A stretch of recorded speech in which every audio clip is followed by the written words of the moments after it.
Dyslexic genius here. What I'm going to talk about is a Victor II phonograph, these two phonographs. These are 1905 to about 1909 because they have the columns and the feet here.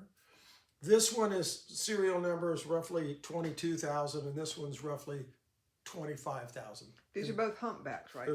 These are absolutely both humpbacks in the back. So out junking records, we found this thing in the back room for a very good price, and we bought it. And now what I want to show you is what you can do. 90% of our collection started out like this as a junker because we couldn't afford those fancy ones that were lots of money. So I bought junkers and I taught myself to fix them. So literally, you can go from this junker to this.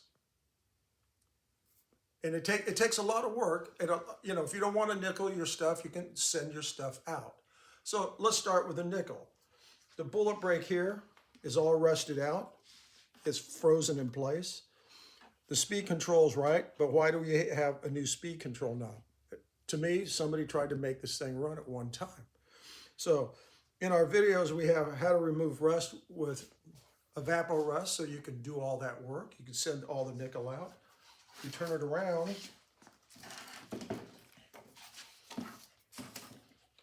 and you can see these are absolutely shot. The rust is literally eating all the nickel off.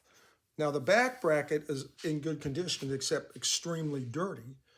And how to polish out an Edison diamond disc bed plate, you could do that to this and bring it out to look all original. We also have a video on how to clean your phonograph cabinet. Do the same thing to this. You're lucky enough that it still has the 10-inch turntable that came out in 1905, which is cast iron, just like this one is cast iron. So everything's looking wonderfully.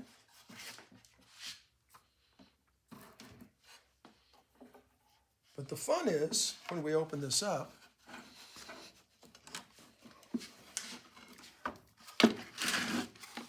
I see a problem with the weights. oh yes, look. We have an Edison weight, we have a Victor weight, and the third one is, I have no idea. But the motor is all here. Everything looks good to me.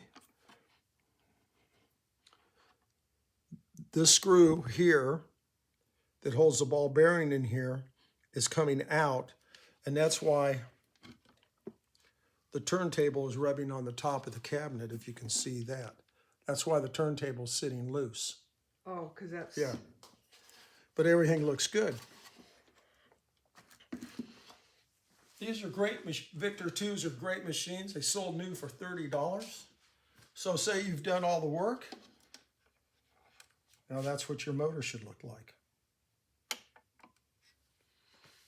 compared to this motor. All clean, ready to go, probably have a new spring in this. It also, on the escutcheon right here, is missing the centerpiece that goes right here. And you can see this one has the little brass piece that sits in here that holds the crank, this little lip piece. Those usually just pop off because they were soldered in, not pressed in. But through our videos, you can type in the top of Dyslexic Genius, how to remove rust, or how do I polish out a bed plate or a back bracket, and how to prep for nickel work. Yeah, I do all the prep work and I send it out, have it done, and then come back and polish it. But you can just send it out to a nickel guy and have them do all that work. It takes a while to do all this, but it's a lot of fun. And I just wanted to show you what the difference is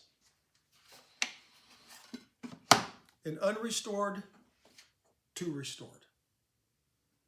And I hope you enjoy our videos, and that's my tip for the day.